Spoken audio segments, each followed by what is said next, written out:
Ah, está bien.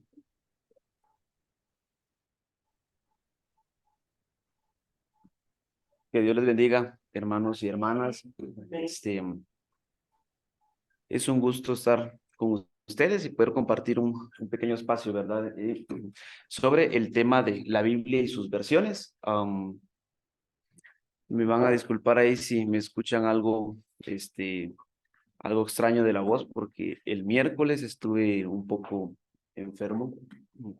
Entonces ya estamos ahí recuperándonos. Pero gracias a Dios ya podemos estar acá y poder compartir con ustedes en esta ocasión. ¿Cuántos hay en Zoom? Ahora 15, ok. Este, igual, si no se escucha bien o algo, creo que los de Zoom ahí te comunican, ¿no? Porque no tengo acceso acá. Ok, entonces, podemos pasar a la siguiente. Vamos a hablar el día de hoy de la Biblia y sus versiones, aunque el tema en sí es un poquito complejo en el sentido de que eh, ¿qué entendemos por versiones? O a veces tenemos que hacer esa diferencia, a veces entre una traducción o una versión.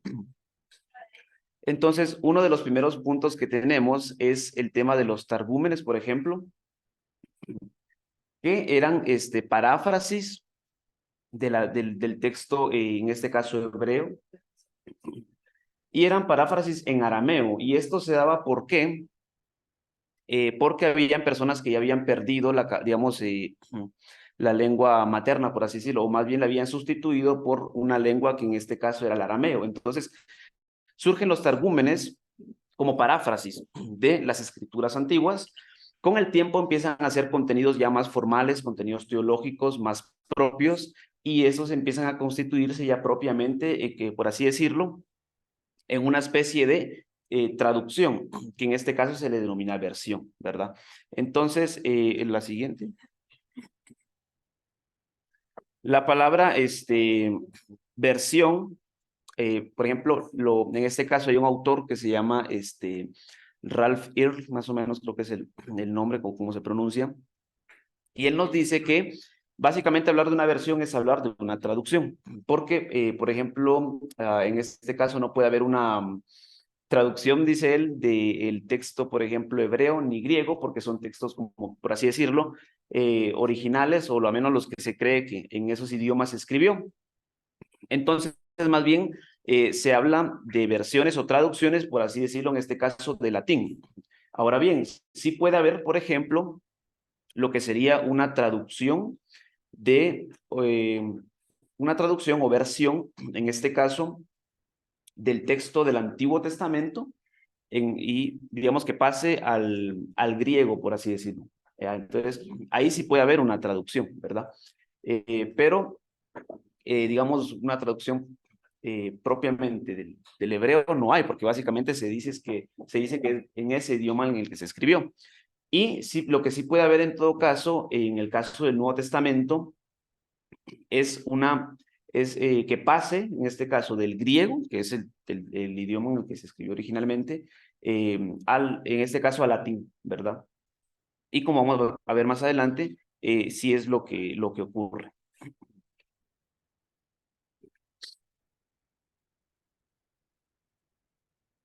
Muy bien, entre una de las más importantes, creo que ustedes tal vez ya habrán escuchado de ella, y es la famosa Septuaginta.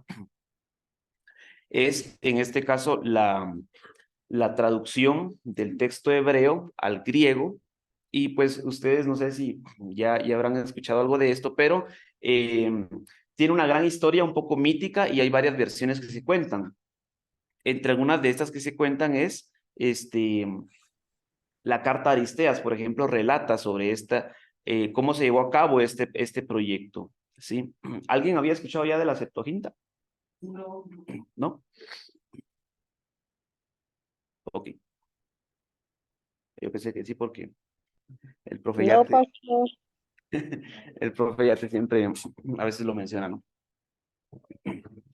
Y en el libro del profe Yate incluso hay una sección muy bonita de esto y él relata muchas cosas sobre las especulaciones, digamos, alrededor de esta traducción. Se dice que no se tradujo en este caso la Biblia completa o en este caso la Torá, sino que dicen algunos que se tradujo por fragmentos, ¿verdad? No de manera completa.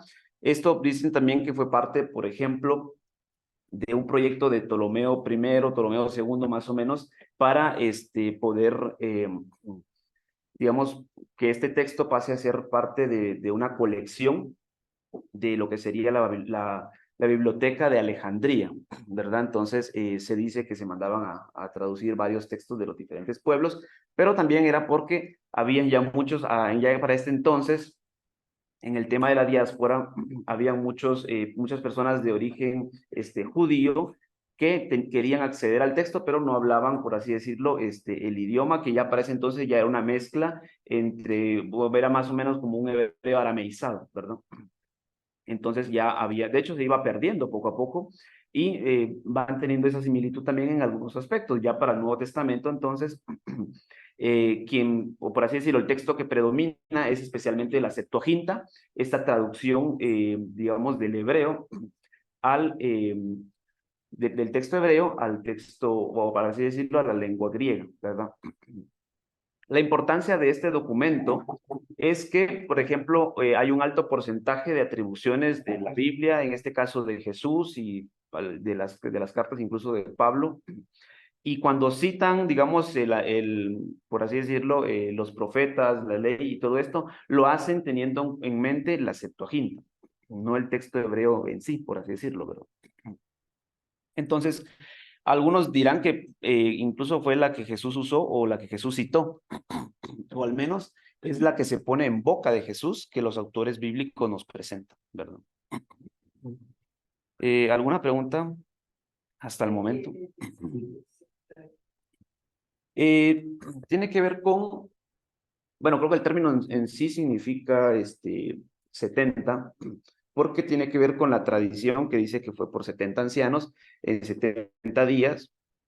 Pero esta historia es un poquito más como que mítica, o sea, no está comprobada. Más bien se dice que se usó para darle realce a esta traducción, ¿verdad? Y para que se le diera importancia.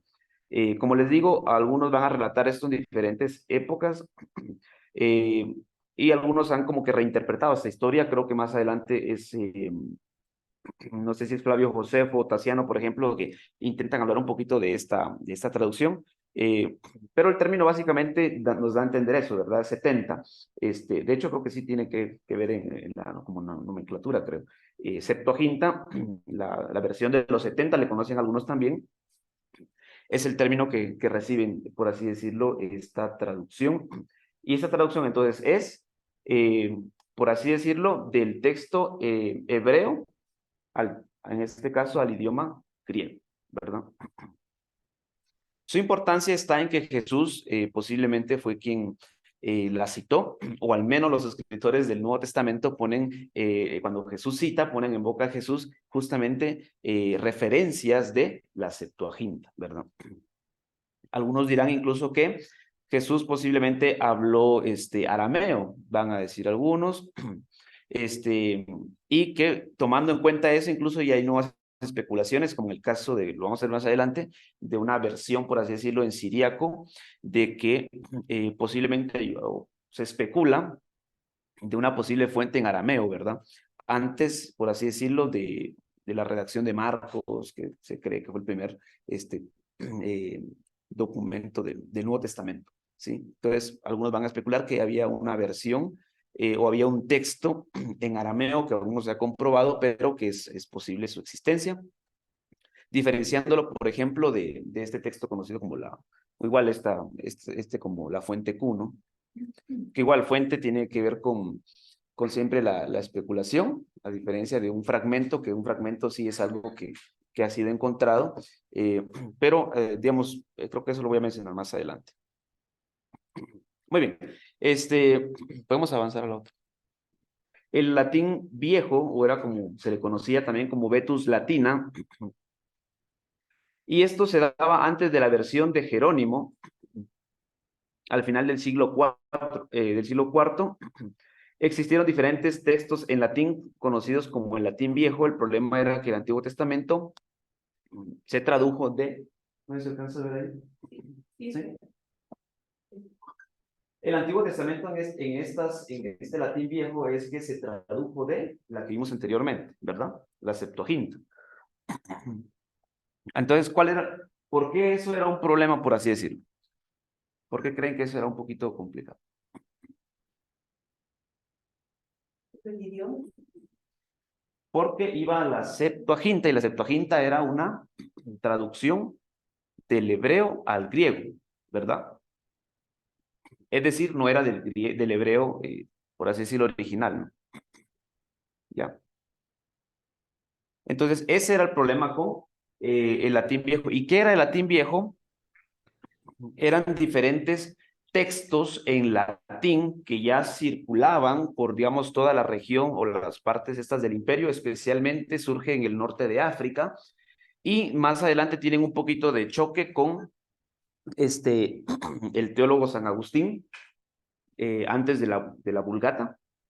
Entonces surge en el norte de África más o menos este latín viejo, y era eso, era una serie de textos traducidos del griego al latín, que ya para ese entonces iba constituyéndose como el idioma del Imperio Romano. ¿Sí? No sé si vamos bien ahí. Ya, ok. Vamos a pasar a la siguiente. Muy bien, esto daba lugar a la Vulgata latina, y más o menos aparece en el año 382, donde especialmente el Papa Dámaso le pidió a Eusebio Jerónimo, o conocido como San Jerónimo, que hiciera revisiones de las versiones de latín viejo, es decir, la que vimos anterior, ¿verdad? Entonces, habían diferentes como que versiones o textos, especialmente de las cartas de Pablo, traducidas del griego al latín, circulando por todo el imperio. Pero cuando digamos, con esto del edicto de tolerancia, el edicto de Galerio, el edicto de Constantino, esto se da en el 311, 313 más o menos, porque son 2 edictos que permiten, en este caso, al cristianismo poder circular sin ningún problema, y que da paso a que empiece a constituirse como la religión oficial del imperio. Por lo tanto, necesitaban un texto, y para tener un texto tenían que tener una compilación, digamos, o una traducción completa, y es que se ordena el proyecto, en este caso, de la Vulgata latina, ¿verdad? Vulgata tiene que ver con común, porque, digamos, era para que pudiera ser, para todo esto lo menciona, ¿cómo es se me fue ahorita el nombre? Ralph Earl es quien menciona un poquito de estos datos. Podemos avanzar a la otra, por favor. Muy bien. Y luego también tenemos las versiones siríacas, que el siríaco es una lengua semítica usada en la Mesopotamia occidental. Y aquí más que todo vamos a encontrar especialmente la cuestión del arameo, ¿verdad? Lo que les mencioné anteriormente. La siguiente, por favor. En las versiones siríacas tenemos el siríaco viejo, que se da más o menos a partir de, o se da hasta el siglo II aproximadamente, con el texto conocido como el Iatesarón. También tenemos la Peshita, cerca del siglo IV, donde se hace, en este caso, la versión que Peshita significa sencillo o sencilla, y son textos, por así decirlo, que van constituyéndose poco a poco, especialmente en el siríaco, que es una forma como que pasó a llamarse el arameo, por así decirlo. Y más adelante se dan como que en otras versiones, gracias, otras versiones o traducciones que, como les digo, este autor que les menciono los toma como sinónimos. Él dice versión es básicamente una traducción, porque en sí el texto base, por así decirlo, sería tanto el texto hebreo como el texto griego. Y poco a poco estas evolucionan. En el caso, por ejemplo, de Egipto, tendríamos, por así decirlo, el copto, que se da pues ya, digamos, mucho tiempo después, con el avance ya propiamente del tema del alfabeto, porque si ustedes sabrán, digamos, algunos dicen que el alfabeto inicia con, por ejemplo, con los fenicios, pero ya algunos dirán que inicia especialmente en la parte esta del norte de África, en Egipto, ¿verdad? Y luego va evolucionando y va teniendo como que va avanzando no solo en su evolución, sino también en la zona geográfica, al punto de que logra llegar hasta la parte griega y luego también retorna nuevamente hasta el norte de África con Egipto, casi 1000, 2000 años después, y es como ya se le conoce al copto, por así decirlo, que es especialmente en la parte de Egipto, ¿verdad? Entonces, tendríamos ahí lo que sería el siríaco viejo y la peshita. Básicamente, como les mencioné, el siríaco viejo es igual que el latín viejo, ¿verdad? Es decir, hay como que versiones populares que ya andan por ahí circulando eh, y eso refleja una necesidad. Entonces, cuando las personas miraban, y decían, hay muchos textos ya circulando traducidos, entonces dicen, bueno, necesitamos consolidar una versión ya propiamente, ¿verdad? Entonces es ahí que ya a veces, digamos, ciertos individuos entran ya en procesos para poder traducir un texto ya como un tomo completo, por así decirlo, ¿no? Y que ya no sean solo cartas que andan por ahí como que volando o circulando de una región a otra, ¿verdad? Entonces, así es como ya más propiamente empieza a circular eso. Sí,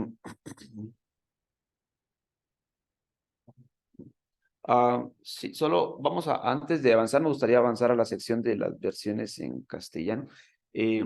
No sé si estamos bien ahí, alguna duda, alguna pregunta. Si me doy a entender. Ya, muy bien, aquí estamos viendo especialmente el tema de las traducciones. Eh, lo que queda, o sea, lo que por ejemplo no estamos abordando es el tema de la formación del texto bíblico. Tampoco estamos considerando el tema de los concilios, que son los que, pues, por así decirlo, canonizan el texto.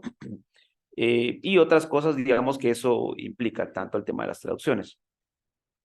Pero si se dan cuenta aquí, lo que empiezan, o al menos en toda esta cuestión, lo que empieza a considerarse es la exactitud que pueda tener tanto para que sea entendible como para la mejor transmisión del mensaje. A su vez, en este caso ya de estas versiones, la siríaca, la latina, buscan ser lo más fieles posibles al texto original, o al menos al idioma original, ¿sí? Porque el texto original era como que no existía, ¿verdad? Es como que si una carta nos sirve a nosotros y, o sea, no me la puedo quedar yo, tiene que circular. Entonces se hace una copia y se envía a otro lado y así va circulando. Entonces, o sea, empieza a constituirse así propiamente. Entonces, esto se va dando de esa manera. Aquí tenemos varios elementos porque hubo un primer canon, digamos, que quiso hacerse, que fue el canon de Marción. Hubo también otros intentos de hacer un canon bíblico y estos tipos, el trabajo que se les reconoce no solo es canonizar o sintetizar algunos textos, sino también traducirlos. Y eso ya era un trabajo bien complicado. El problema era que muchos de esos eran considerados como que, o sea, un poco medio heréticos o no eran muy propios o no coincidían con la doctrina que, en este caso, la doctrina de los apóstoles, ¿no? O, por así decirlo, también la enseñanza de los apóstoles, la conocida como Didache y cuestiones así. Entonces, esa era una de las problemáticas que tenía. Algunos de esos se perdieron, como por ejemplo el texto conocido como la Exapla, se pierde también, que era una forma, si no estoy mal, creo que era una forma comparativa para latín, creo, si no estoy mal, del texto, digamos, del hebreo del Antiguo Testamento a latín. Entonces esa se perdió.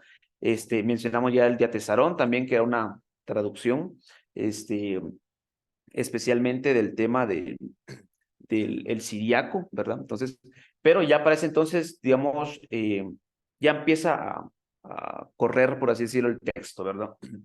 Y podemos ver que empieza a trascender ya del hebreo y del griego, que sería el hebreo para el Antiguo Testamento o un hebreo arameizado, para el Antiguo Testamento y un griego para el Nuevo Testamento, ¿verdad? Entonces, eso. Algunos dicen que, por ejemplo, el tema del arameo, bueno, o en este caso el hebreo, tenía un uso más litúrgico en aquel entonces, ¿verdad? Pero básicamente todos dominaban, o por así decirlo, de manera general, todos hablaban un tipo de griego en sus diferentes dialectos también, ¿verdad? Entonces, bueno, hay varios dialectos, al menos en el Nuevo Testamento se dice que encontramos tres, pero hay más o menos cinco o más, y que están ahí presentes. Ok, muy bien, entonces vamos con las versiones castellanas. Ujú. Sí.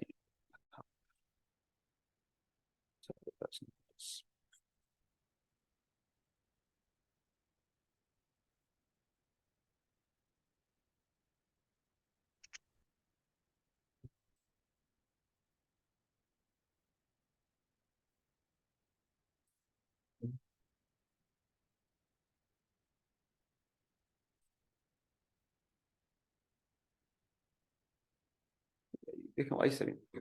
Ya. Eh, Antes de entrar, digamos, a esto, quiero mencionar que anterior a la primera Biblia en español, que es la Biblia del Oso, que ustedes la pueden visitar en el museo, pueden ir a, a ver, solo agende con anticipación porque luego me dicen, ¿qué ven corriendo? Porque hay visita al museo. Entonces salgo corriendo y dejo lo que estoy haciendo para venir a atender acá al museo. Entonces, si a alguien le llama la atención, puede visitarnos acá al Museo de la Biblia.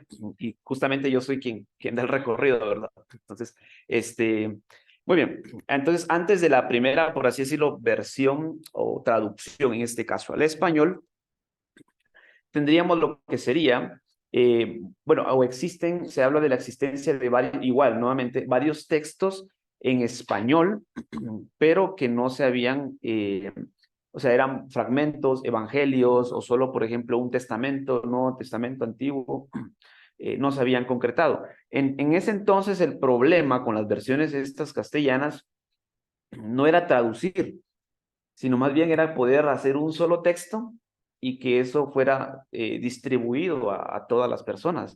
Eso era lo complicado, porque justamente las políticas de la Iglesia Católica en ese entonces, la Iglesia Católica Romana, era que no se podía traducir. Entonces, el problema era realmente eso, no era la traducción, sino más bien poder consolidar el texto como tal y a la vez distribuirlo, ¿verdad?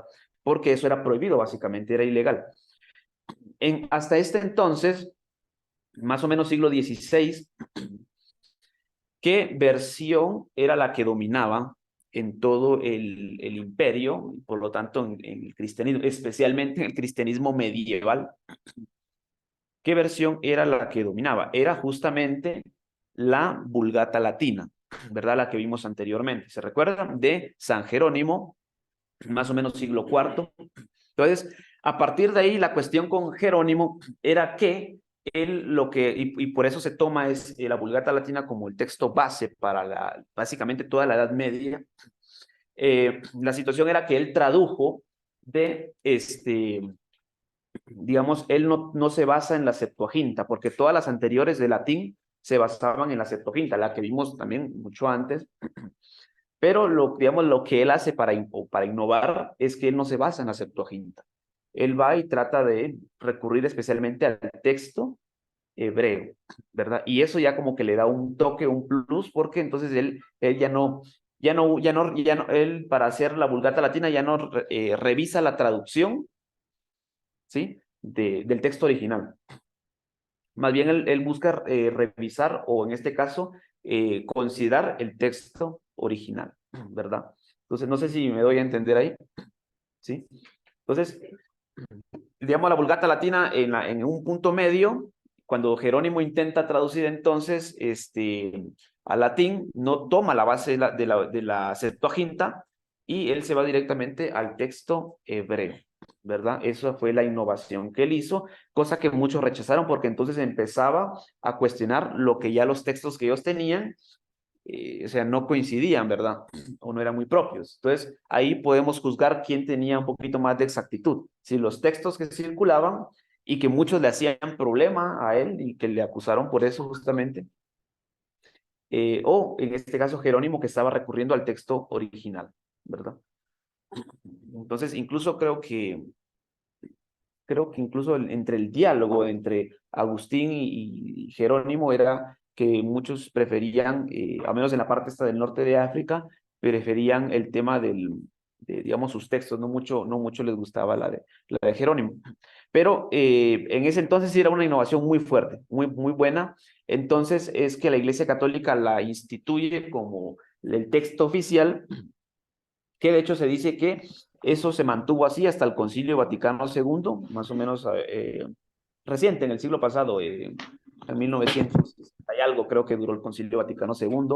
Entonces, hasta ahí, porque se institucionalizó y se dijo que básicamente era el texto oficial, que había que estar leyendo y que, digamos, pertenecía como que a una lengua, a un idioma litúrgico, por así decirlo, perdón. Entonces, ha sido propiamente eso, o como se ha constituido. O sea, imagínense, básicamente la Vulgata Latina, en el tema de la Iglesia Católica Romana, sí dominó no solo durante la Edad Media, sino también casi hasta el siglo pasado. Pues, o sea, fue un tema muy discutido en el Concilio Vaticano II, por eso las misas se daban en latín. Creo que hoy en día ya no se dan en latín, ¿verdad? Entonces, pero era justamente por esto, porque se consideraba que era el idioma que Dios había dado y la iglesia lo respetaba y por eso lo mantenían, aunque muchos no hablaran latín.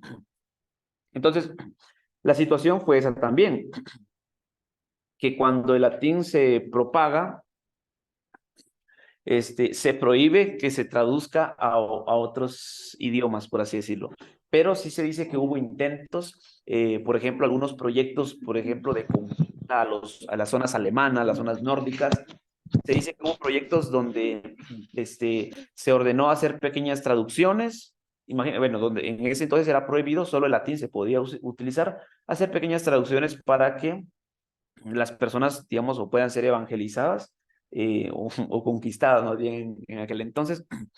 Y también se dice de algunos proyectos monásticos durante la Edad Media, es decir, de los monjes que huían, o al menos se habían tomado esta vida ascética, la vida monástica, pequeños proyectos que ellos también pudieron hacer de algunas traducciones, pero que como en ese entonces no existía todavía la imprenta, no pasaron a mayores, ¿verdad? O sea, no pudieron propagarse. Muy bien, entonces, así entendemos que a partir del siglo IV más o menos, tenemos la Vulgata Latina dominando en toda la Edad Media. Entramos a la etapa o el periodo, por así decirlo, ya a finales de la Edad Media. No sé si a esto se le conoce como la Baja Edad Media, ahorita no tengo el dato. Eh, y damos entrada no solo al periodo escolástico, sino también a un resurgimiento con el tema de un periodo conocido como el periodo humanista, y uno de los principales o más representativos es Erasmo de Rotterdam, ¿sí? Entonces, en el caso de Erasmo de Rotterdam, hace un texto, bueno, la propuesta humanista en ese entonces, imagínense, ya se estaba preparando el terreno para el siglo XVI especialmente, o bueno, en ese periodo, por así decirlo, para que pudiera existir lo que sería la reforma protestante, ¿sí? O sea, se da como que ese entonces se va preparando todo ese ambiente.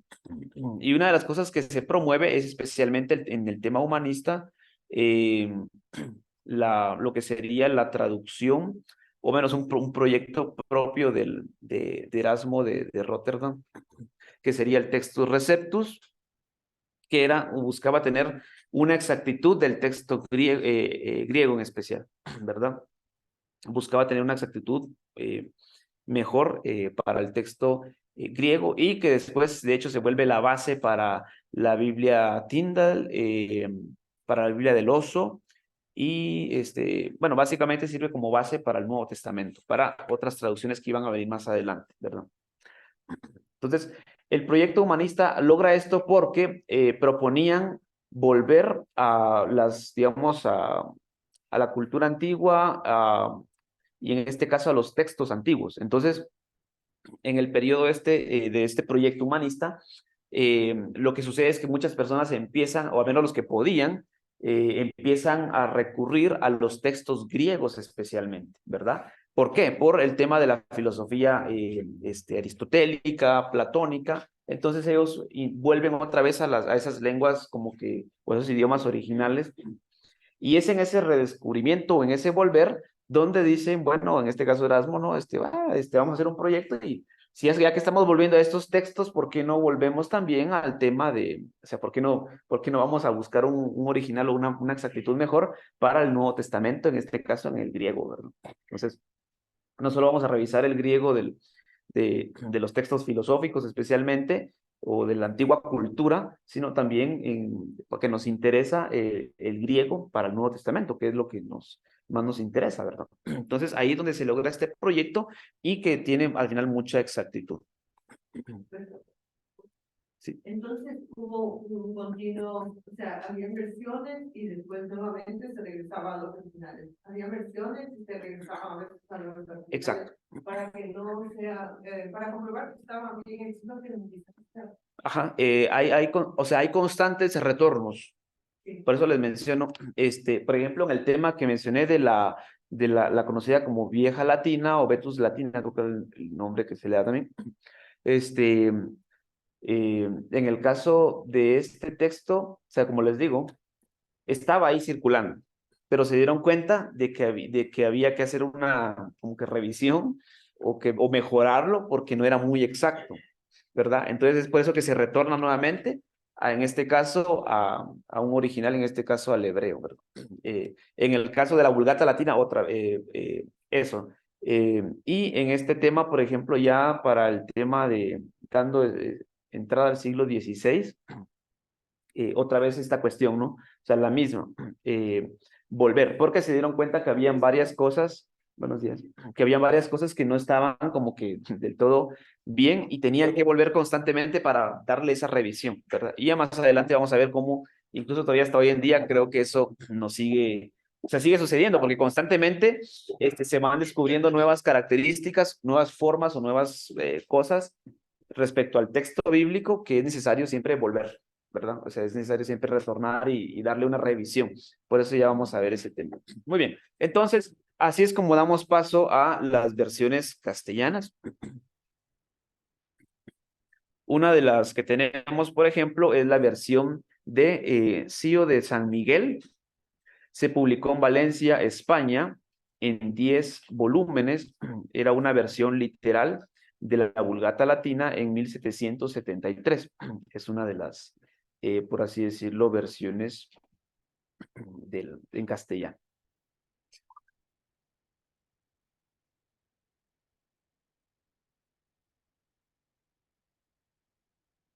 La siguiente, por favor. La versión de Vence, 1831 y 1833, se publica en Ciudad de México. Se publica la Biblia traducida de la versión francesa de Vence. Y esta se dice que es la primera publicación del texto en Latinoamérica, por así decirlo. ¿Sí? Es una de las primeras también.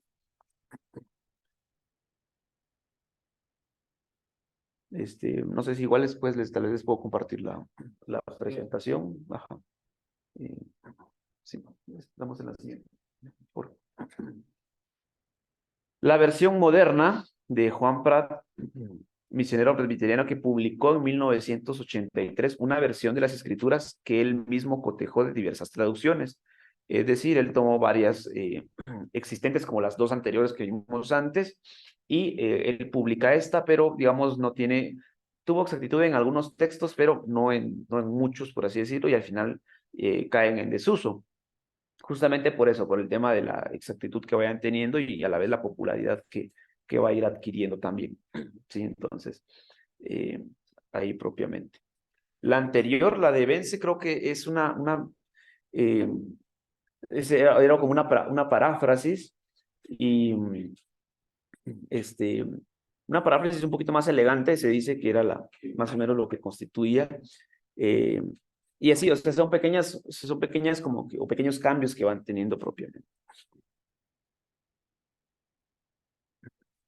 Y ahora vamos a volver un poquito a, adelante. Ajá.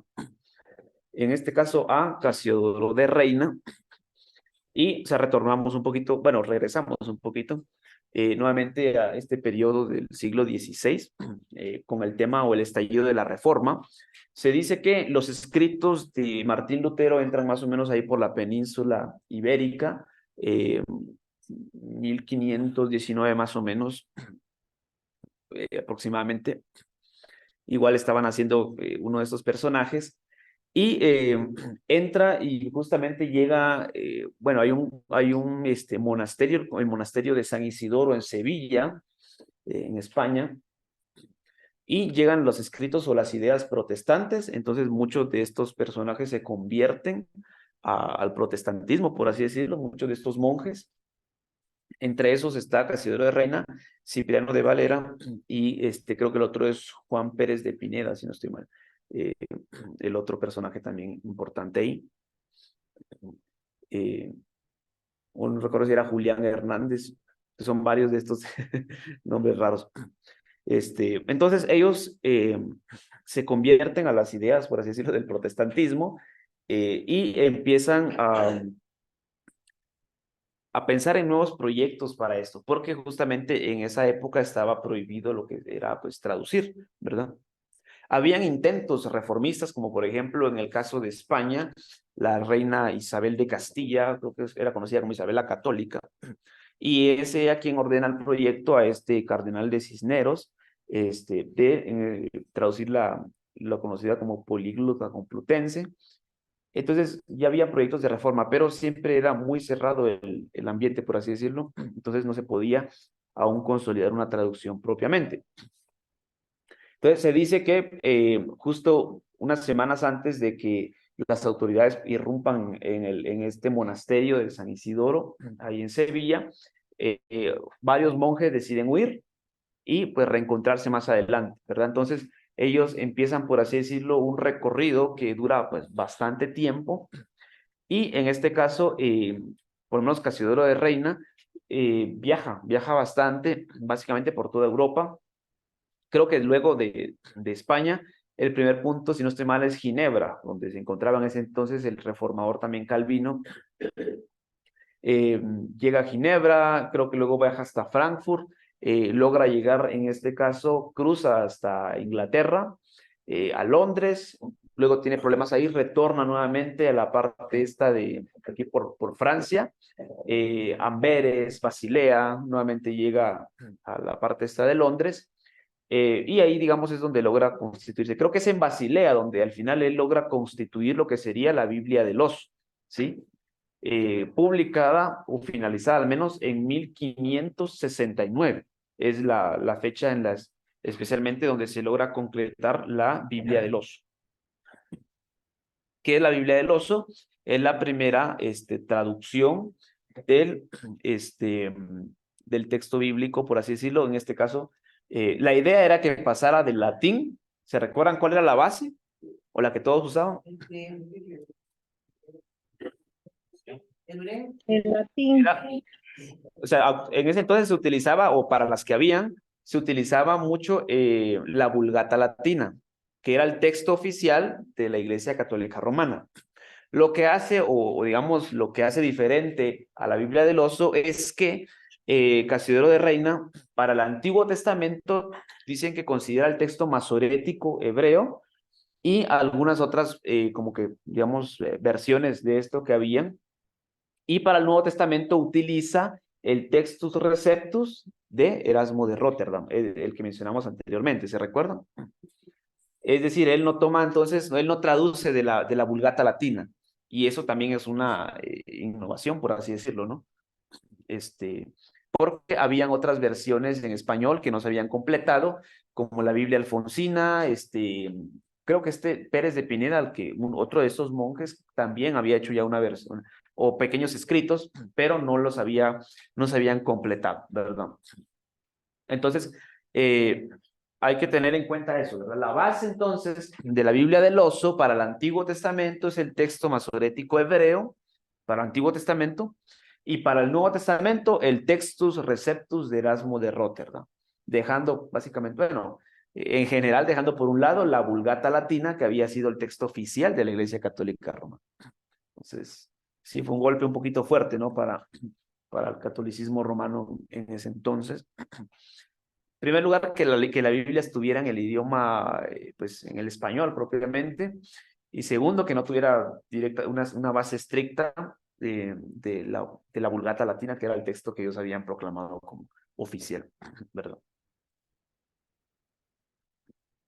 Lo curioso de la Biblia del Oso, por ejemplo, es que si se dan cuenta y ustedes dan y le dan una ojeada, bueno, al menos al facsímil que se tiene, es que cuenta con los libros deuterocanónicos, ¿verdad? Que también estos van, o sea, conforme se van traduciendo, estos documentos, si se dan cuenta, se van modificando. Algunos los quitan, otros los ponen al final del Antiguo Testamento, otros los colocan al final de toda la Biblia, entonces otros los colocan así que intercalados, ¿no? Entonces esa es una cuestión. Pero la Biblia del Oso originalmente sí contaba con estos escritos, ¿verdad? O estos libros deuterocanónicos, ajá, que hoy en día para nosotros son apócrifos, ¿verdad? Pero creo que la Iglesia Católica Romana hoy en día los sigue considerando como deuterocanónicos, deutero de segundo y pues canónico de canon, ¿verdad? De ahí viene la palabra deuteronomio también, deutero segundo y nomio de nomos, ¿verdad? De ley.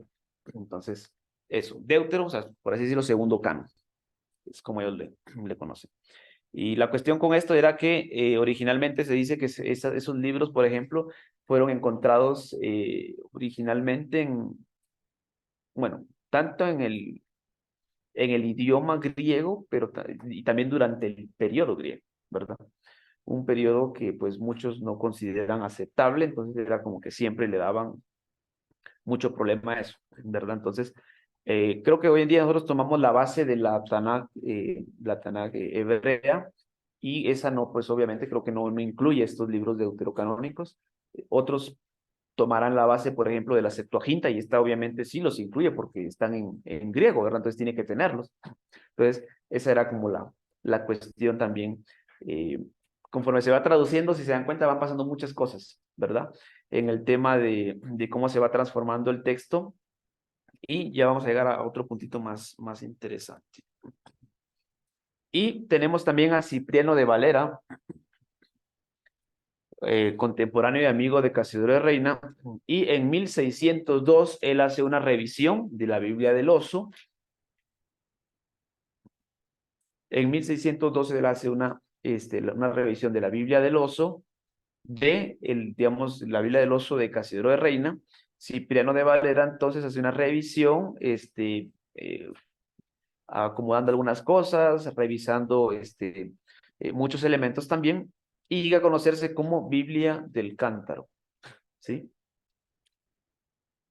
Biblia del Cántaro, con su peculiar imagen de un cántaro en la portada. También hay una muestra ahí en el museo, por si quiere ir a revisarla, ir a ver. Pero esa Biblia del Cántaro es la que más adelante llega a conocerse propiamente entonces como Reina Valera, ¿sí?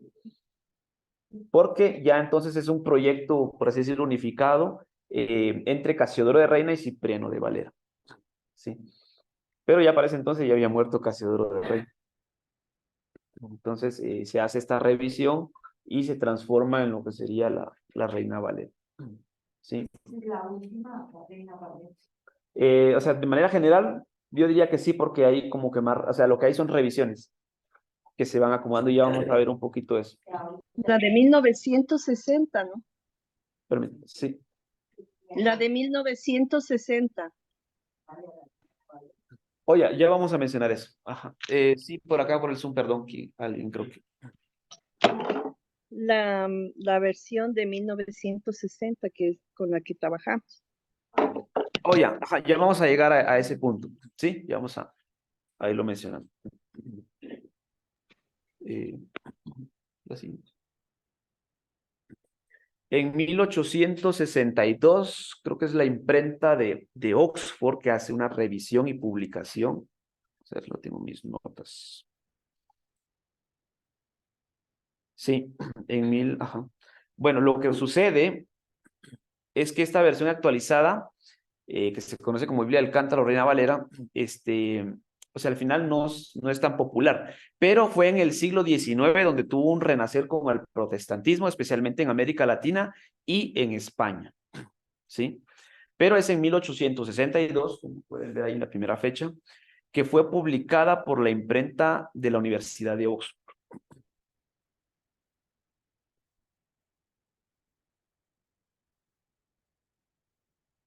En 1907, la Sociedad Bíblica Americana hace también una revisión de la Biblia en español. Luego, la Sociedad Bíblica Americana y la Sociedad Bíblica Británica emprenden otra revisión que empieza en 1909 y se concluye en 1923. Y posteriormente, las Sociedades Bíblicas Unidas hacen revisiones de la Reina Valera en 1960, 1995 y 2011, que podríamos decir que es la más reciente.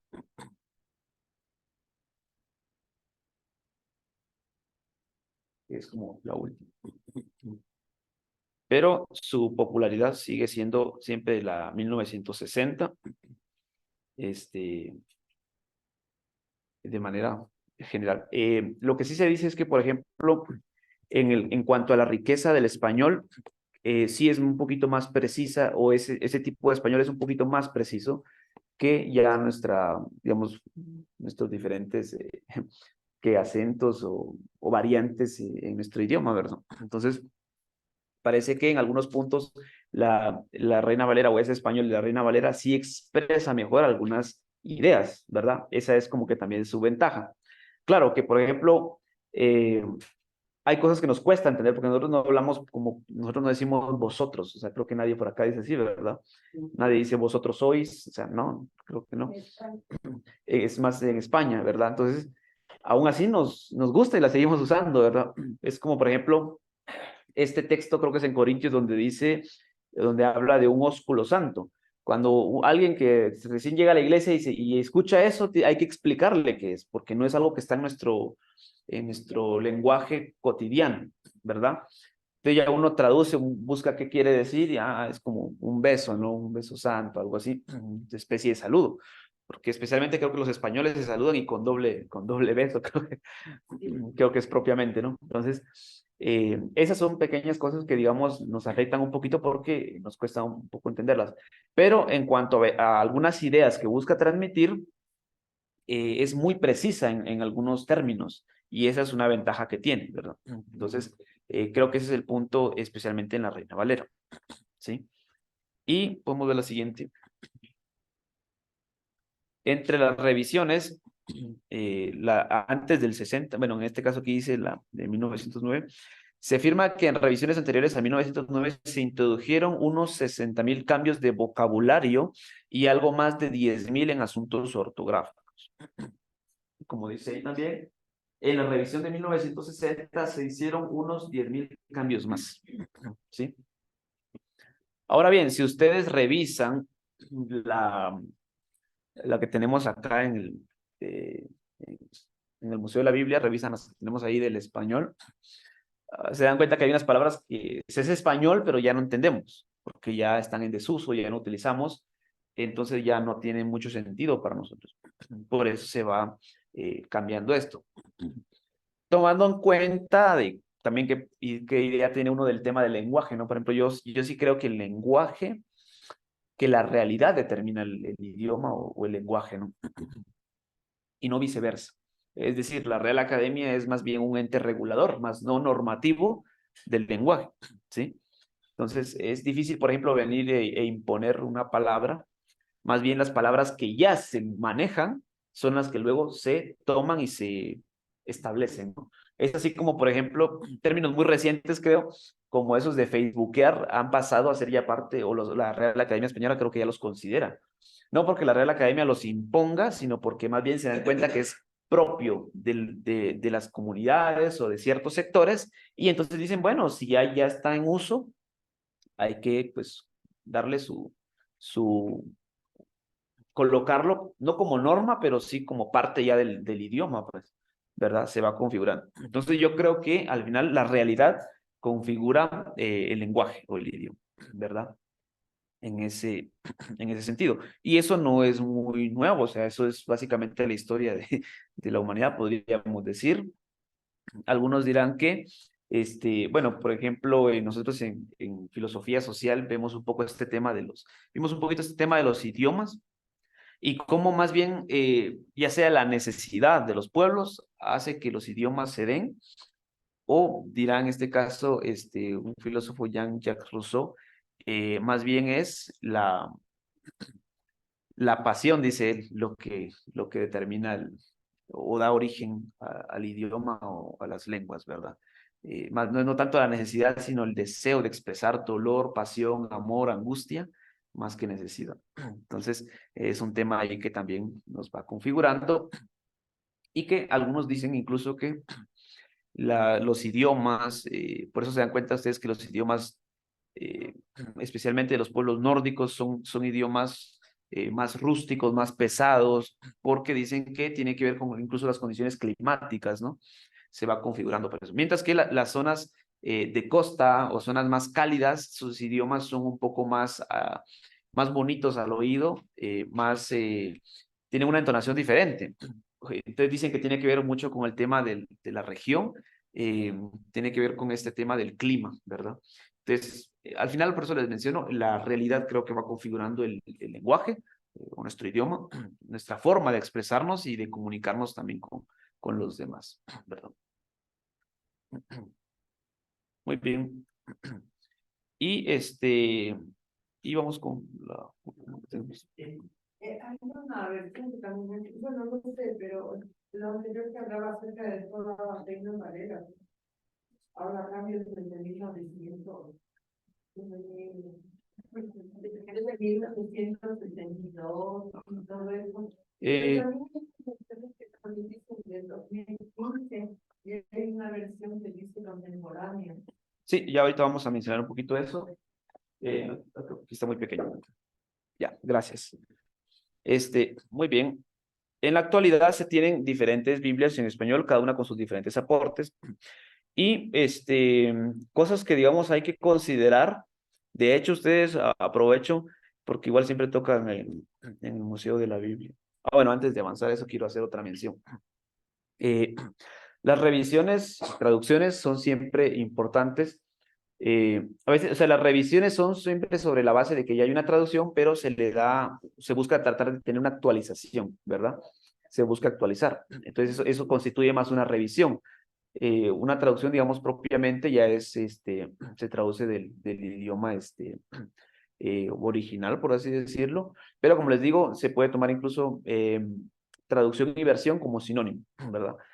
Hoy en día creo que sí ya, bueno, hoy en día ya casi no distinguimos entre versión y traducción porque las traducciones que se hacen son muy similares, ¿verdad? Por ejemplo, estas traducción al lenguaje actual, Biblia de las Américas, nueva traducción viviente, ya, o sea, son similares en algunas cosas, entonces ya no las entendemos como traducciones, sino como versiones, ¿verdad?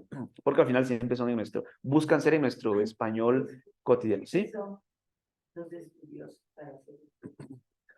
Creo que normalmente se hacen por temas o sea, por proyectos, o sea, depende de muchos sectores, porque por ejemplo, creo que La Dios habla hoy es un proyecto dentro del catolicismo. Es un proyecto dentro del catolicismo, entonces ellos tienen sus propios estudiosos que hacen su proyecto. Acá en Semisud también están los propios estudiosos que están haciendo el proyecto. Entonces, o sea, son personas seleccionadas que pues van a tener conocimiento sobre esto. Sí. Y dos preguntas, ¿no? Ajá. La primera es en la Biblia, su origen viene de los papiros encontrados, de cuestiones orales que se va configurando el texto. Pero con tantas versiones, se corre el riesgo de que haya podido cambiar al texto original. La pregunta.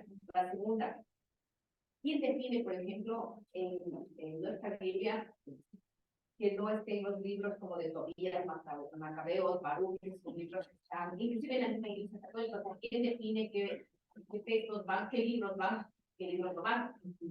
¿Y por qué, por ejemplo, ni en el libro de los católicos, en la Biblia de los católicos, que una nuestra está, por ejemplo, el Evangelio de María Magdalena?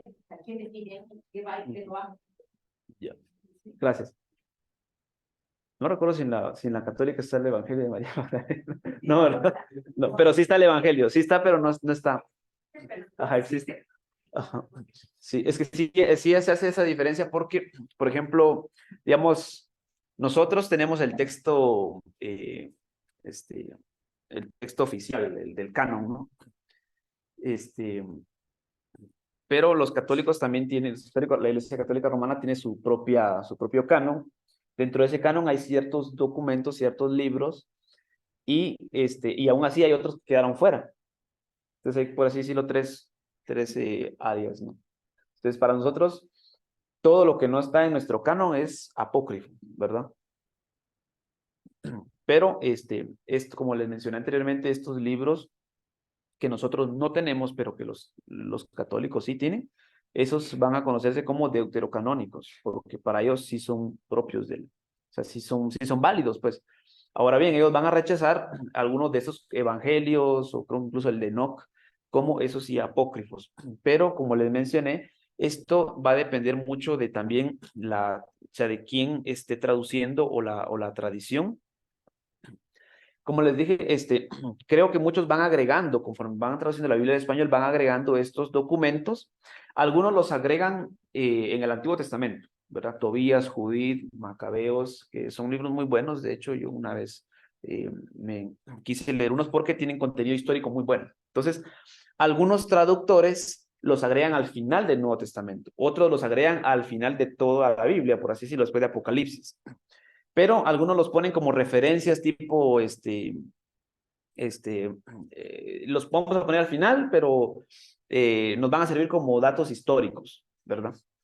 Para alumbrar este periodo, o incluso si los ponen al final, digamos, luego de Malaquías y entre Mateo, o sea, queda también muy bien, porque de hecho se cree que se escribieron en ese periodo, de esos 400, 500 años del imperio griego, ¿verdad? O sea, también puede ser. Entonces, va a depender de la perspectiva que tengamos y de lo que se vaya descubriendo, porque, como les digo, hay personas que consideran que, por ejemplo, esos se fueron escritos en griego.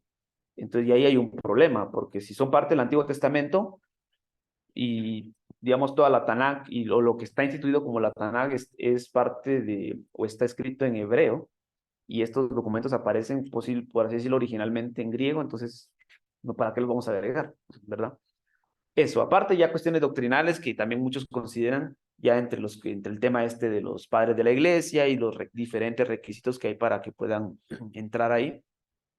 Pero son una de las cuestiones que están ahí presentes, ¿no? Tiene que ver entonces con ese tema de las traducciones o del idioma en el que fueron escritos. Eh, por eso les digo que ya para nuestras traducciones o versiones se toma especialmente la Tanakh hebrea, pero si se toma como base la Septuaginta sí incluye esos libros, ¿verdad?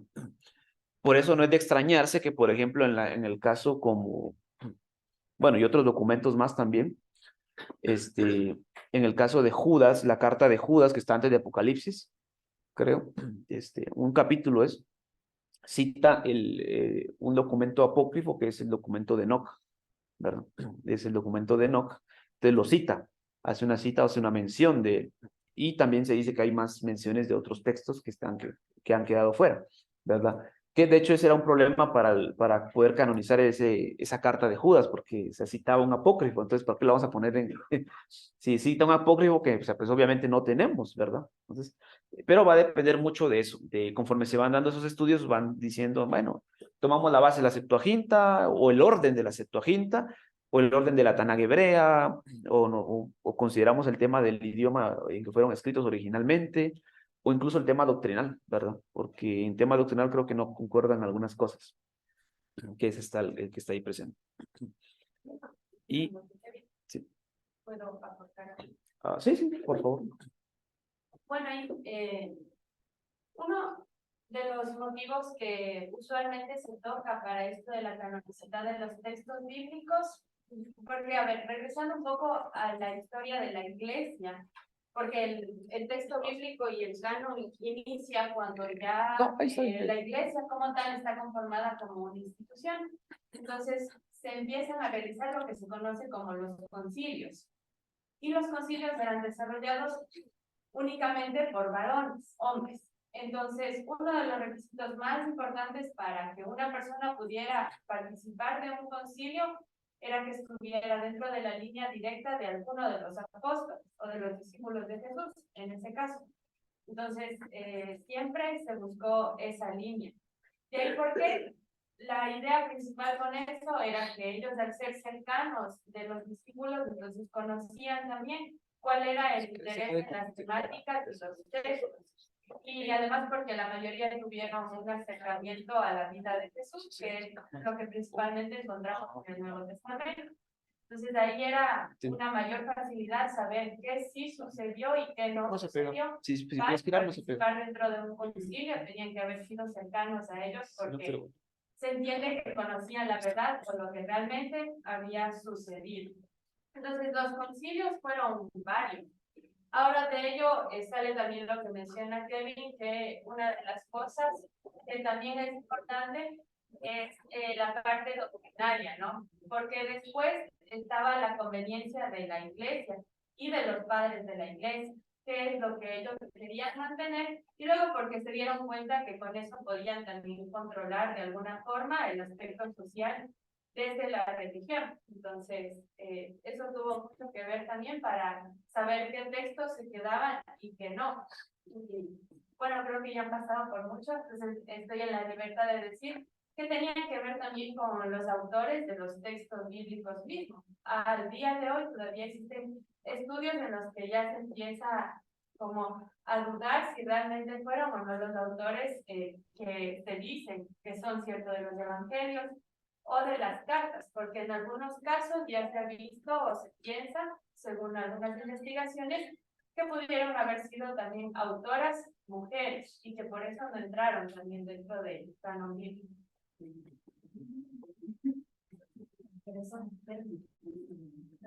Gracias, gracias, Mica.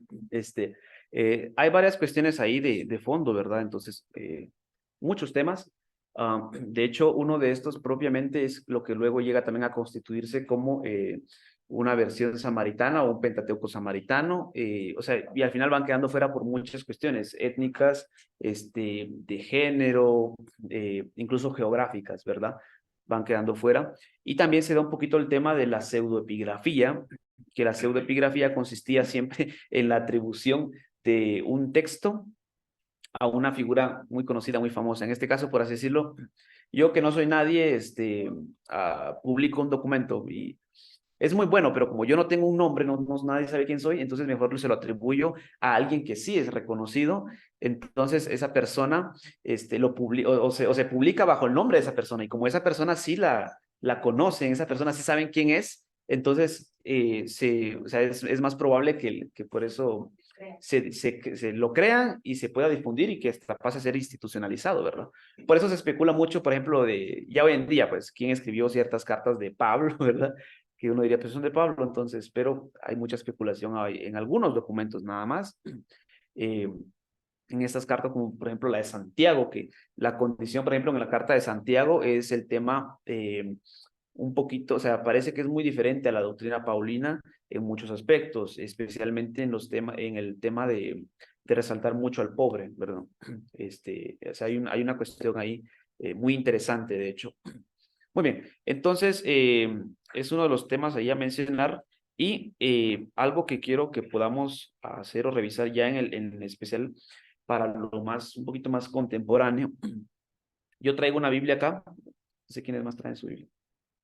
Ya, muy bien. ¿Qué versión o traducción, qué versión traen ustedes? Reina Valera. Ah, bueno. Muy bien, excelente. Entonces, no solo la Reina Valera es la que domina en Guatemala, sino en toda Latinoamérica, al parecer. Muy bien. Esta que yo traigo es Nueva Traducción Viviente, es una edición de bolsillo, es muy buena. Yo es la que más utilizo y dejé de utilizar ya hace un tiempo la Reina Valera. Uso más la Reina Valera cuando a veces toca predicar o algo, porque las personas ya conocen el lenguaje de la Reina Valera. Pero lo curioso en esta es que, por ejemplo, trae ya como por así decirlo, algunas nuevas actualizaciones, como ya lo hemos visto. Y quiero mostrarles la más significativa. No sé si alguno trae alguna otra versión, puede revisar, si tal vez si tiene la NBI o las que ustedes traen. Pueden revisar, por ejemplo, en el caso de Marcos capítulo 16, en lo que serían los versículos entre el 8 y el 9. ¿Sí? Si es Reina Valera, digamos, no trae mayor, o sea, normal, si es Reina Valera. Si usted trae otra versión, Marcos capítulo 16, del 8 al 9 o entre el 8 y el 9. Entonces, o sea, van a ver que está normal, pero les voy a dejar para que revisen. Aquí se mira un poquito, se mira como que pequeño. 16, 8 y 9. Capítulo 16, versos 8 y 9. Pero lo curioso con esto, por lo menos en esta que ya está actualizada, es que trae una nota al pie y hace una mención, por ejemplo, en la misma sección del texto donde dice, al menos la mía dice, los manuscritos más antiguos de Marcos terminan en el versículo 16:8. Otros manuscritos tardíos incluyeron uno o ambos de los finales que aparecen a continuación. Y la misma Biblia ya me trae dos finales de Marcos. Un final corto y un final largo, ¿verdad? Entonces, si alguno quiere revisar, si alcanza a ver, les puedo pasar ahí para que puedan checar. No sé si alcanzan a ver. Entonces, pueden revisar. Esa sería como que una ventaja, y no solo es Marcos, sino también este relato de la mujer adúltera que iba a ser apedreada, el ángel que movía las aguas del estanque, por ejemplo. Hay muchos elementos, incluso ese texto donde dice, este género no sale sino con oración y ayuno. Dicen que en los manuscritos más antiguos no aparece la palabra ayuno, solo oración, ¿verdad? Pero que en tu Biblia, en esta Biblia parece como que se sale de la versión de lo que dice la Reina Valera. No se sale directamente, más bien lo que nos presenta es que está actualizada. Porque si se dan cuenta, la observación en la nota al pie lo que dice es... Sería bueno leer para ver. Completamente diferente. Sí, o sea, si es Reina Valera creo que está bien, no tiene mayor,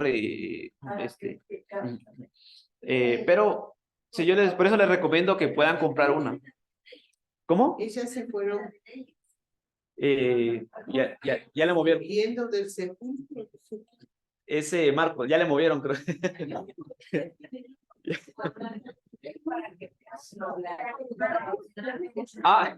No, era para que ustedes vean el texto.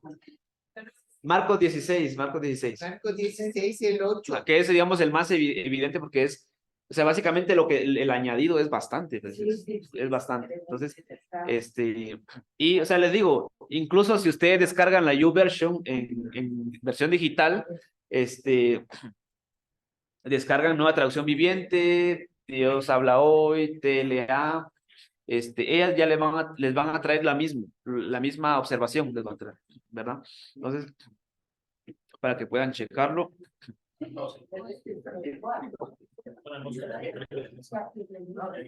Ya soy. Sí, ahora voy a hacer una mención respecto a eso, así de manera general.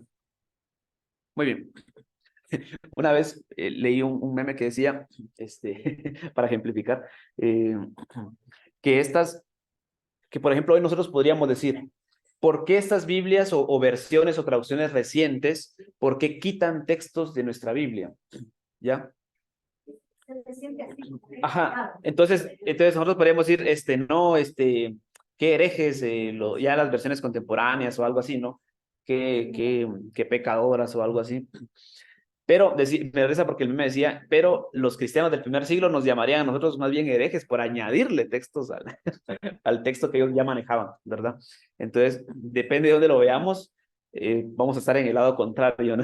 Pero, ahora bien, o sea, ¿por qué se dan este tema de algunos agregados? Porque, por ejemplo, cuando Cipriano de Valera y Casidoro de Reina estaban, lo que ellos tenían a la mano, o sea, no era, o sea, ellos no tenían las herramientas que hoy se tienen, ¿verdad?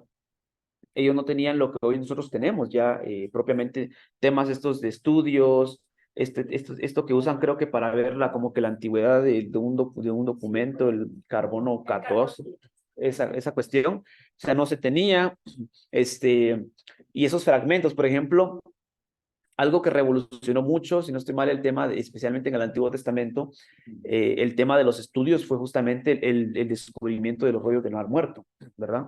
Estos manuscritos de Qumran, o sea, cambiaron mucho, por ejemplo, lo que se creía hasta entonces. Entonces, básicamente, ha sido por eso, porque conforme ha ido pasando los años, pues han habido nuevas herramientas, nuevas formas y hemos ido aprendiendo y eso nos da luz para nuevas versiones como estas. Ahora bien, como dijo o decía alguien, ¿no? Eso no quita que aún así esto haya sido, pues, o sea, en su momento de bendición para algunas personas.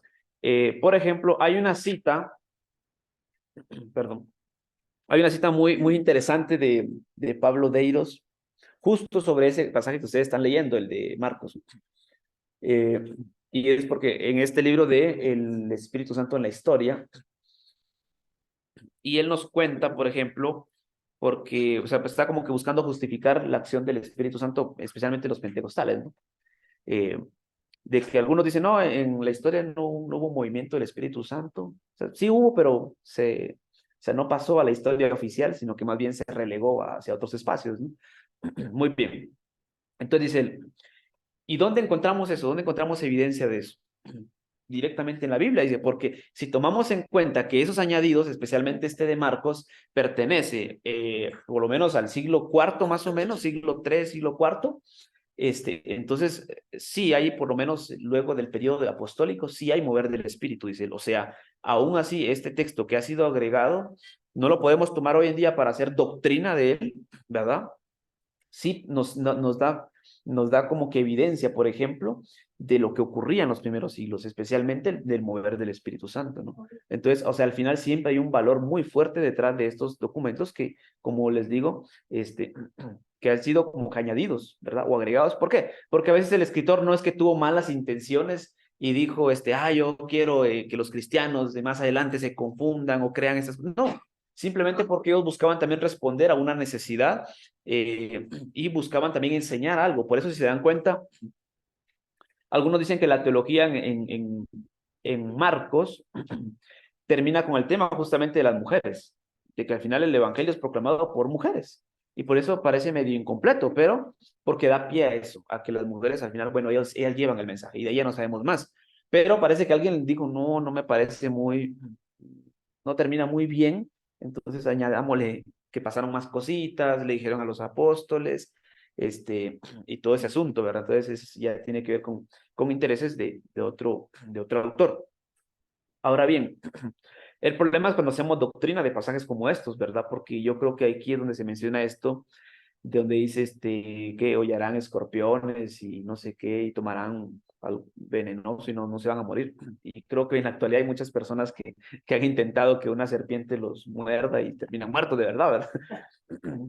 Justificándose bajo estos textos que han sido añadidos. Entonces, en el caso del Antiguo Testamento, esta trae algunas actualizaciones. Gracias. Ah, miren, me trajeron una notita. Zacarías 14:16. No sé quién sea.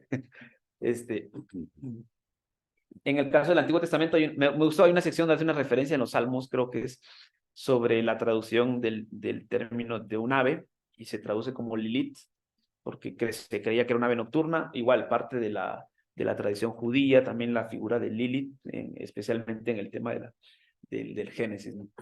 Entonces, trae unas adecuaciones muy buenas. Pero respecto a eso, yo creo que al final eso que hemos tenido nos ha configurado nuestra realidad hasta el día que hoy, por ejemplo, hoy en día ya no tenemos, o sea, hay cosas que ya no necesitamos leerlas directamente como usted lo ha mencionado, sino que ya manejamos propias de nuestra conciencia, ¿verdad?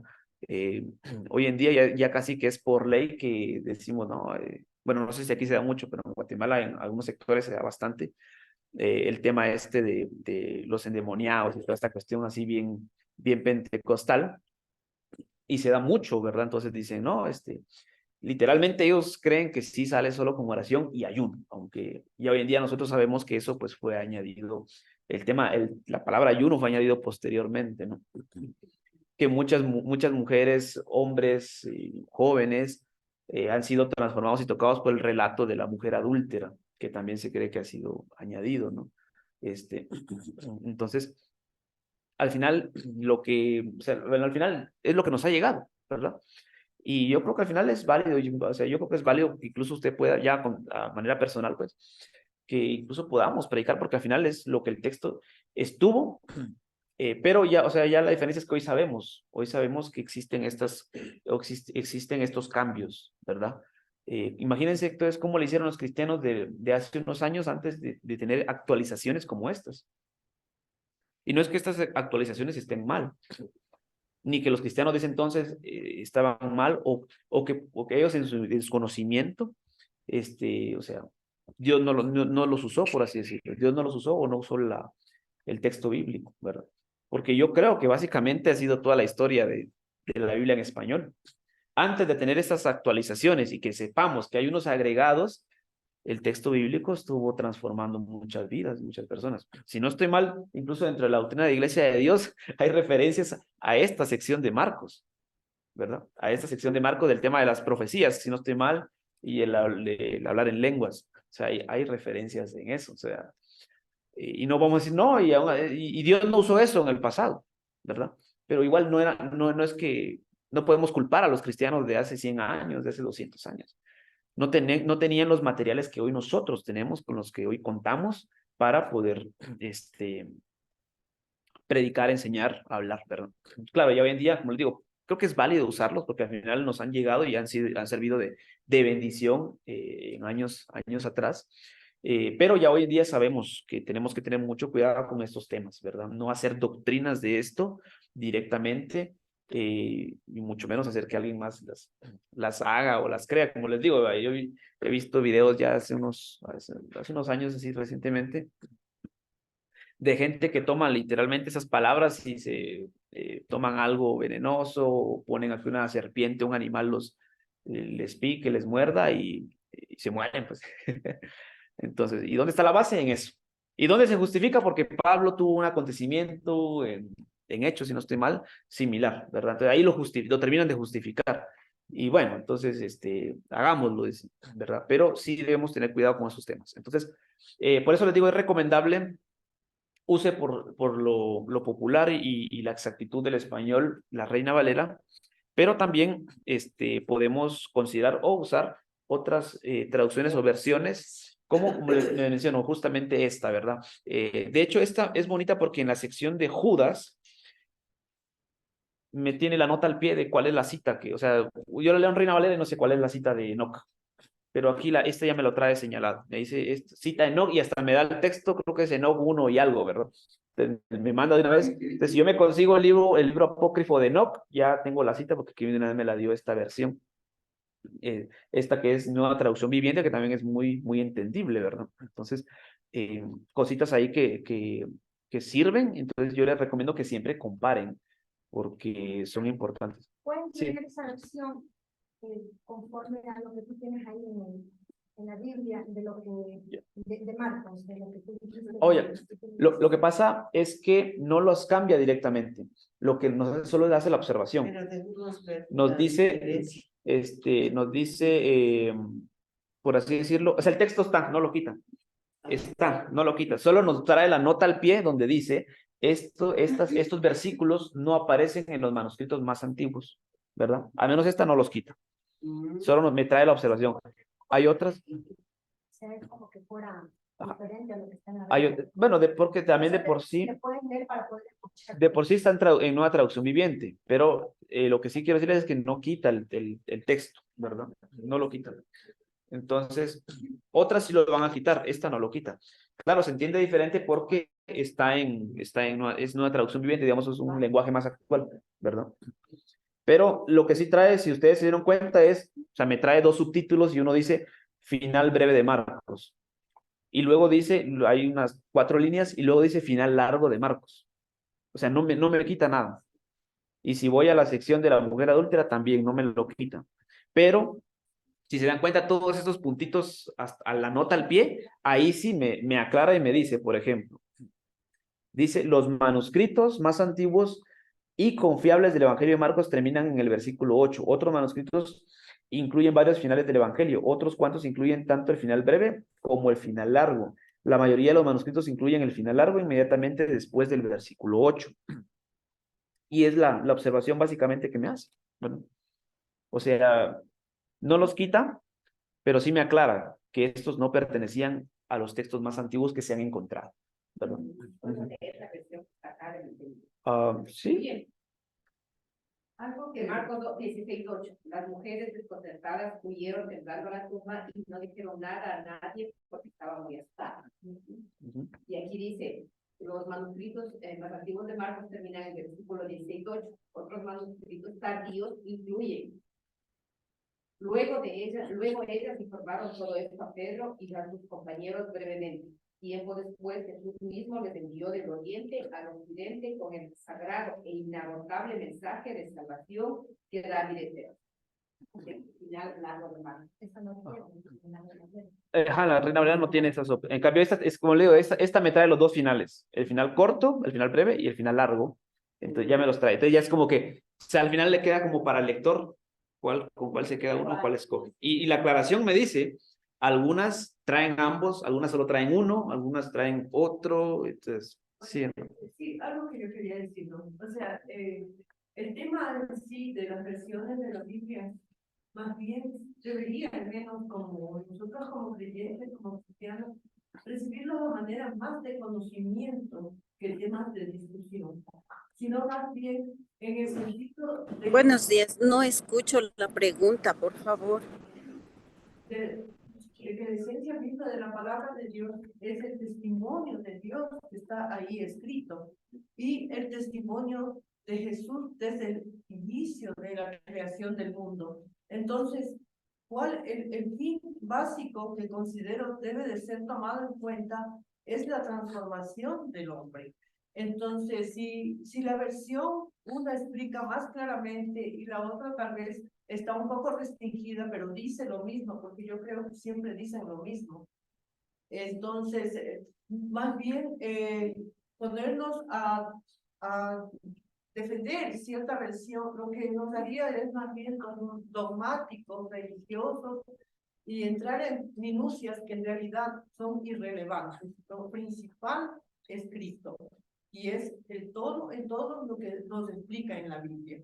Entonces, la transformación del hombre es el fruto, porque dice, por tus frutos lo conoceréis. Entonces, es lo que Jesús nos transmite en su palabra, en el Evangelio y toda la Biblia, es que nosotros tenemos que dar buenos frutos, ser transformados. Unos serán transformados de una manera, de otra más, en ciertas dosis, pero en todo caso es la transformación del ser humano lo que busca la Biblia, lo que busca la palabra de Dios en este caso.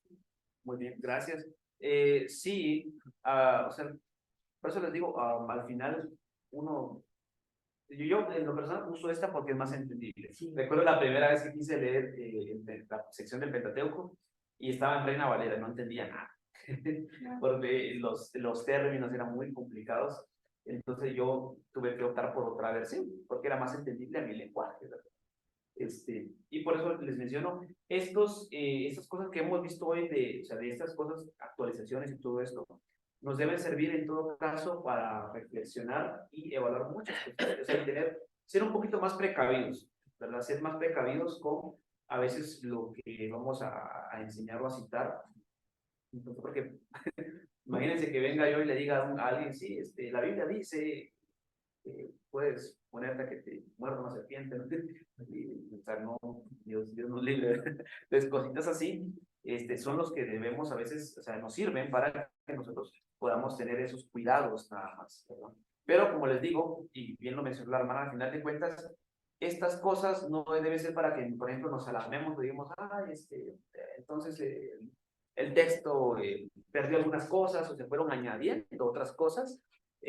No debe ser directamente para que nos preocupemos en ese sentido, con eso, ¿no? Sino más bien debe ser para que nosotros podamos realmente, o sea, reflexionar y considerar estos temas, ¿verdad? Que están ahí presentes y que pensemos también que al final esto en algún tiempo atrás sirvió de bendición a muchas personas. Entonces tampoco podemos decir, por eso me gustan estas Biblias, porque ponen los dos finales, o sea, ponen las dos cosas. Por eso les digo, si ustedes ven los textos, esta Biblia, al menos esta no los quita. Deja a que el lector pueda tomar su decisión, ¿verdad? Si le parece, si eso en algún momento le ayuda, le transforma, le da algo realmente, o sea, eso es lo importante, ¿verdad? Porque al final, ¿de qué sirve tener lo más exacto en el texto si yo o sea, leo y sigo igual, ¿verdad? Entonces, o sea, no tiene tampoco mucho sentido eso. Entonces, eso, ¿verdad? Y justamente ese tema, porque es palabra de Dios, tomando en cuenta esa afirmación, es que el texto nos transforma, ¿verdad? Tiene un impacto en nosotros, independientemente, o sea, porque al final de cuentas, entonces, ¿qué tendríamos que hacer? Como muchos han creído, de hecho, también, en otras épocas, que si usted no lee el texto, por ejemplo, el texto hebreo, no, entonces, entonces no está leyendo, por ejemplo. Apenas llevamos un curso ahí de hebreo y aún así le cuesta a uno, ¿verdad? Y hasta eso, el texto hebreo, si usted ya, no sé si lo habrán visto un poquito eso, en el texto hebreo, por ejemplo, tiene también sus modificaciones, ¿verdad? Con el tema de los masoretas, cuando se le colocó los signos de puntuación y toda esta cuestión. O sea, también hasta el mismo texto hebreo y pues incluso el texto griego han recibido sus propias modificaciones, ¿sí? Yo recuerdo que hace unos años una de las dudas que tenía era cómo se diferencia en el texto griego espíritu humano del Espíritu Santo, Espíritu de Dios.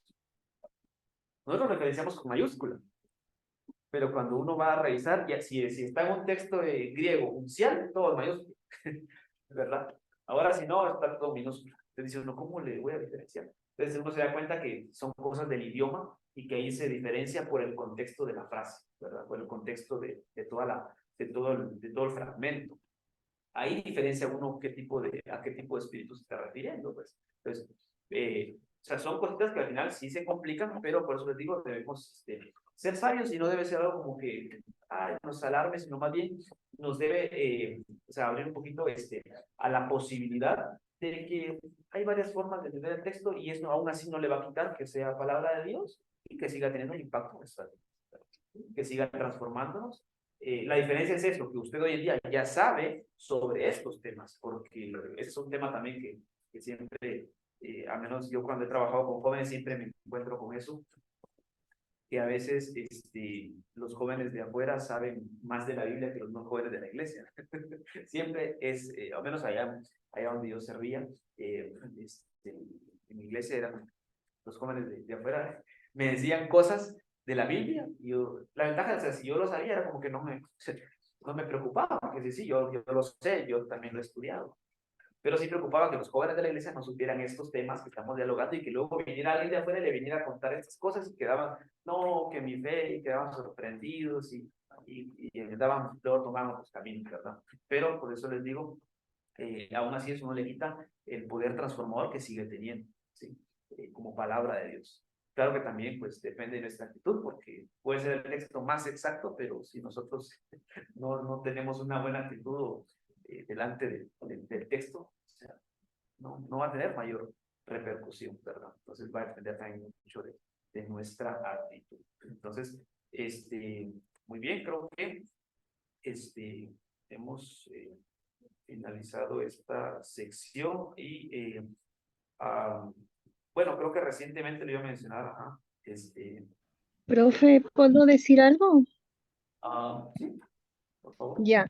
Quería yo compartir que la Biblia es muy clara. Tenemos, bueno, la versión más moderna, como es la Reina Valera, y con la cual trabajamos todo el tiempo. Pero la Biblia sí nos dice que no debemos añadir ninguna palabra ni tampoco quitarla. Entonces yo creo que si la Biblia dice que se hace milagros, hay milagros. Yo puedo dar fe que cuando dice el Señor, yo te guardaré y te cuidaré, Yo una vez estuve en peligro cuando iba por una calle y de pronto aparecieron unos delincuentes y yo dije, Señor, guárdame, cúbreme y vuélveme invisible. Y así fue.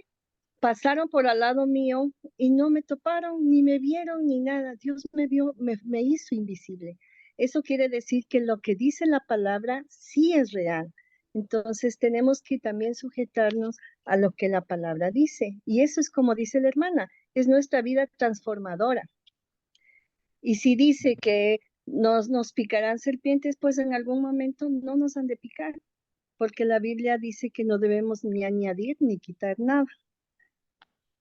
Gracias. Gracias.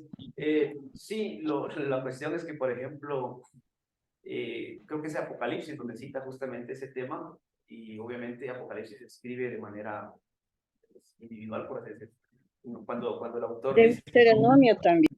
Ajá, vamos a, así, ahorita les voy a mencionar eso. Igual, nuevamente, Deuteronomio es la segunda ley, es la segunda ley. O sea, también se da en otro contexto, en otra época, ¿verdad? Propiamente para el tema de la ley. Y es más, Deuteronomio se dice que es una como que reinterpretación de la ley inicial que se encuentra. Por eso se dan cuenta, Deuteronomio parece repetir algunas leyes que se mencionan en los libros anteriores, de Éxodo, Números y toda esta cuestión. En Levítico, especialmente en el tema litúrgico y todo eso, perdón. Y Proverbios 30 también habla de eso. Y también en el caso del Apocalipsis, ¿verdad? Entonces, o sea, al final, lo que nosotros hoy hacemos es que lo hacemos reunido, ¿verdad? Hoy hemos juntado todos estos textos para formar lo que es, por así decirlo, el texto bíblico, pero, como les digo anteriormente, imagínense, básicamente, por eso es que los católicos nos ven un poco raro, porque nos dicen que nosotros hemos quitado a la Biblia. Nosotros no creemos eso, ¿verdad que no? Para nosotros es el texto así como es, pero ellos nos ven feo, pues, porque no, ustedes le han quitado, y están mal, y que no sé qué, etc. Pero ya hoy sabemos también los motivos que hay detrás de eso, ¿sí? Entonces, y por ejemplo, en el caso de Gordon Fee, por ejemplo, un autor muy bonito del Nuevo Testamento, él cita para el tema de Pablo, por ejemplo, cuando Pablo habla de Timoteo y, por ejemplo, dice este tema de toda escritura es inspirada por Dios. En ese entonces, dice Pablo, tenía en mente lo que existía. ¿Y qué era lo que existía? En el Antiguo Testamento, o la Tanaj hebrea. O sea, todavía no había Nuevo Testamento en ese entonces. Entonces, esa es una referencia. Aún así, es interesante que, por ejemplo, en Primera de Tesalonicenses 2:13, y eso es bonito porque eso creo que nos da apertura a este tema así de manera general, donde dice, Primera de Tesalonicenses 2:13, por lo cual también nosotros, sin cesar, damos gracias a Dios de que cuando recibisteis la palabra de Dios que oísteis de nosotros, la recibisteis no como palabra de hombres, sino según es en verdad la palabra de Dios. Miren, la cual actúa en vosotros los creyentes. Yo creo que al final ahí se resume, esa es la medida para mí, Amén. la palabra de Dios, ¿verdad? Y aún así, o sea, por así decirlo, aún así, aunque usted, por ejemplo, venga y usted parafrasee Juan 3:16, usted parafrasee un texto de la Biblia, usted se lo da a alguien, aún así eso no quita, o sea, usted no lo está diciendo literalmente, ni lo está recitando en griego ni en hebreo, pero eso tiene un impacto, tiene un poder en la vida de la persona. Y por eso me encanta este texto, por eso les digo de Tesalonicenses, porque nos da esa posibilidad, a que al final, aquello que nos ha llegado, ¿cómo lo recibimos nosotros? ¿Verdad? ¿Cómo cierra? Y dicen, al final, no como palabra de hombres, sino según es en verdad la palabra de Dios, la cual actúa en vosotros los creyentes. Para mí esa es la medida entonces del texto, y que incluso hasta nosotros, cuando usted le dice a alguien, Dios te ama, eso ya tiene una connotación de palabra de Dios, porque tiene un impacto a veces en la vida de la persona, ¿verdad? Y la persona es transformada por ello. Entonces, eso ahí creo que está el valor muy fuerte del tema de la palabra de Dios. Caso contrario, pueden usar algunos también incluso el mismo texto bíblico yo siempre lo digo de esa manera, ese término utilizo para matar espiritualmente a alguien, ¿no? Y creo que a veces ha sucedido. Entonces, eso más bien es lo que debemos tener cuidado, ¿verdad? de usar el texto bíblico o nuestras propias palabras para, en vez de que alguien pueda crecer, avanzar en el Señor, le estemos retrocediendo y le estemos frenando o estemos generando algo contrario en ellos, ¿verdad? Algo que tal vez no es muy sano. Entonces, más bien ese es el cuidado que deberíamos tener. Que a veces incluso las palabras que damos, y más cuando lo hacemos en nombre de Dios, sean siempre como lo que son. No como palabra de hombres, sino como palabra de Dios, que actúa en los creyentes, ¿verdad? Entonces, hacia eso creo que debemos encaminar nuestras enseñanzas, nuestras charlas, nuestras prédicas, ¿verdad? Hacia lo que es realmente, en este caso, la palabra de Dios, el poder, el impacto que puede tener en cada uno de nosotros los creyentes y que nos... ¿Será posible que me dejen hablar? No, sí. Buenos días con todos. Bueno, y si se ha modificado la Biblia, ¿en dónde queda donde dice que una tilde ni una coma será quitado? O sea, si es modificado, no entiendo ahí. Por favor, ¿me puede explicar eso, profe? Ya. Sí, como les menciono, lo que pasa que son, de hecho, como dice el doctor Yate, ¿no? Que se han descubierto, por ejemplo, se han descubierto, se descubren por códices, fragmentos, son partes de un documento y uno dice posiblemente existió. O sea, eso nos genera realmente, o nos dice que pocos, o sea, por ejemplo, las cartas, no se escribieron las cartas todas juntas, se escriben, o sea, por separado y se distribuyen, luego se recopilan y se recopilan porque habían muchas cartas más y había un problema y había que decir, o sea, muchos empezaron también con este tema de que yo quiero escribir algo y lo envío y después digo que eso lo escribió Pablo.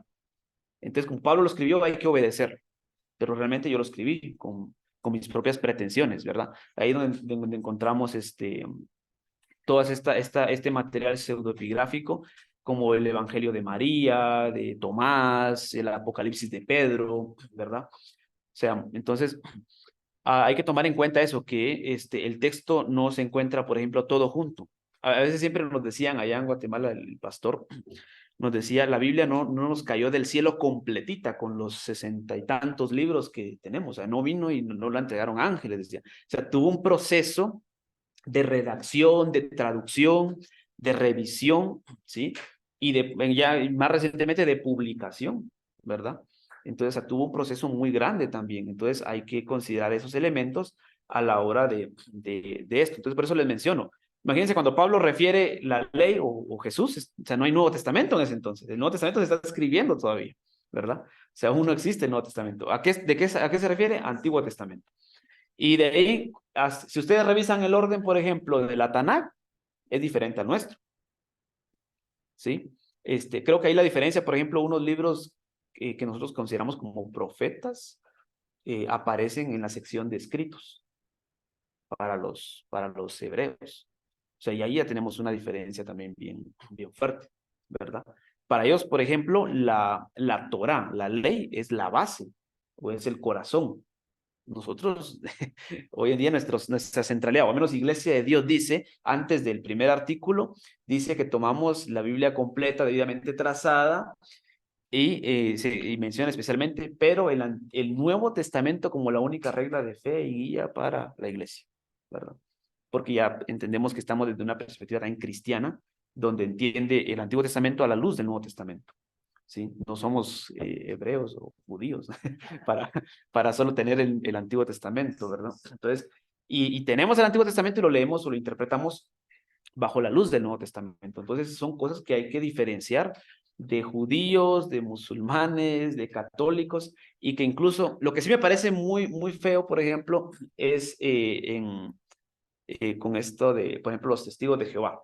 Si alguien ha comprado o le han regalado una Biblia de testigos de Jehová, usted lee Juan 1:1, yo tenía, me regalaron uno, tenía un Nuevo Testamento, y en Juan 1:1, por ejemplo, sí, o sea, ellos sí literalmente le cambian y dice, en el principio, era, o sea, menciona que la palabra o el verbo era un Dios, ¿verdad? Era un Dios, o sea, son pequeños detalles que ya le cambian radicalmente todo al Evangelio, ¿verdad?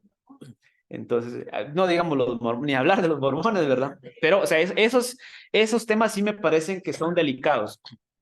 Lo preocupante es que sí hay muchos cristianos, y yo he visto cristianos como los testigos regalan la Biblia, entonces están leyendo la Biblia de los testigos, ¿verdad?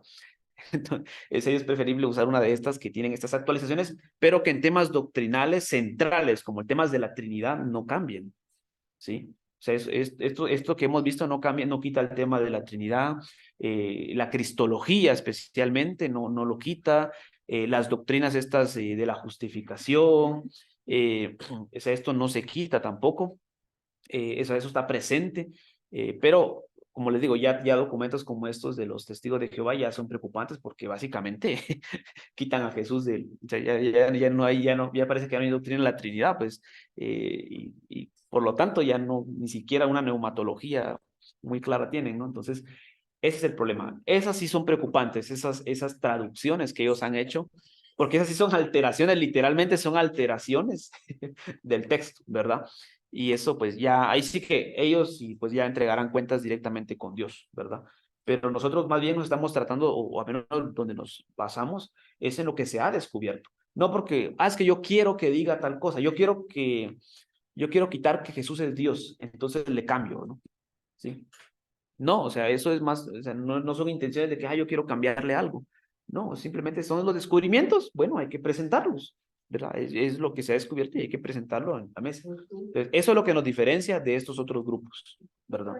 Sí, quiero mencionar que en realidad la Reina Valera es una Biblia cristocéntrica, ¿ya? Básicamente, entonces cualquier cambio que se hace de la original relación con Cristo, entonces estamos cambiándola. Ahora, si unas versiones lo hacen más entendible, es otra cosa. Pero si eliminamos partes de donde Cristo es la base en sí, porque Reina Valera especifica que es una palabra, la palabra de Dios es Cristo. Gracias, exacto. Y creo que al final estas nuevas igual siguen respetando ese tema, la centralidad de Cristo, la centralidad en este caso de la doctrina de la Trinidad, los temas de la gracia, por ejemplo, están presentes, las neumatologías también están presentes, muy fuertes. Ahora, las que sí quitan ese tema cristocéntrico, como les digo, creo que son estas, por ejemplo, la de los testigos, ¿no? Que yo cuando la revisé, o sea, sí estaba totalmente cambiado eso, ¿no? Y ya eso ya le quitaba todo el valor al texto. Entonces, al final, ¿de qué sirve? Y bueno, y era medio similar a la Reina Valera en el lenguaje y todo, pero ya le quitaba esos detalles, ¿no? Entonces, por eso hay que diferenciar, incluso mencionaron el libro de los mormones, ¿no? Otro tema también ni mencionar. Pero eso, al final, siempre, como les digo, considerémoslo como que es, o creemos que es también la palabra de Dios y que sigue teniendo un poder transformador. O sea, eso no cambia, eso no se le quita.